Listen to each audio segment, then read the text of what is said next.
আসসালামু আলাইকুম। সৌদি আরব প্রবাসীদের জন্য আকামা নিয়ে বড় একটি সুসংবাদ নিয়ে এসেছি আজকের ভিডিওতে। আপনারা জানেন 2024 থেকে নিয়ে এ পর্যন্ত আকামা করতে প্রবাসীরা অনেক অনেক বেশি প্রবলেমের সম্মুখীন হয়েছে। প্রবলেমটা কি ছিল আপনাদেরকে যদি একটু ব্যাখ্যা করে বলি, সেটা হচ্ছে আপনারা যখন আকামা বানানোর জন্য কফিলকে রিয়াল দিবেন, তখন কফিল কিন্তু আকামা রিনিউ করার জন্য অ্যাপ্লাই করে। অ্যাপ্লাই করার পর সরকারকে মক্তব আমেল বাবদ 100 রিয়াল দিতে হয়।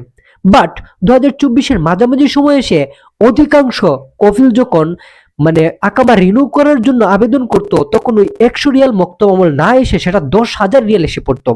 যার কারণে সৌদি প্রবাসীরা ওই মোটা অঙ্কের টাকাটা দিতে পারতো না। যার কারণে অনেকেরই আকামা ঝুলে থাকতো। বাট অনেকেরই আকামা হয়েছেও। কার কার হয়েছে জানেন? এবং এই বেশি আকাম এই মক্তব আমলটা বেশি হওয়ার সবচেয়ে বড় কারণ হচ্ছে হয়তোবা সে তার মুআসসাসায় কোনো ধরনের ফি আটকে রেখেছে, অথবা জাকাতের যে পেমেন্টটা সেটা দেয় নাই, অথবা কোনো ধরনের প্রবলেম করেছে, যার কারণে 100 রিয়ালের পরিবর্তে 10,000 রিয়াল গারামা চলে আসে।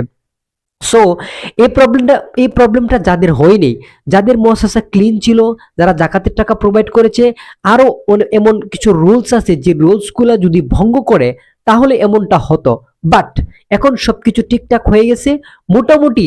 এখন অন্যান্য রুলগুলা ব্রেক করলে সৌদি গভর্নমেন্ট এই মুআসসাসার ভিতরে হিউজ পরিমাণে গারামা লাগায় না। এখন 100 রিয়াল দিয়েই আকামা হচ্ছে।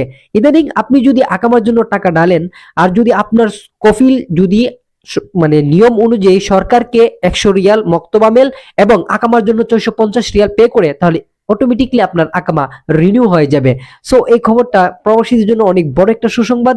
আর আপনার আকামা হেজিটেশনে ভুগতে হবে না। আপনি যদি একজন সৌদি প্রবাসী হয়ে থাকেন, তাহলে চেষ্টা করবেন টাকাটা যেন দালালের মাধ্যমে না দিয়ে সরাসরি কফিলকে দিতে পারেন। আর এটা একদম ইজি। আপনি কফিলের সাথে কথা বলবেন।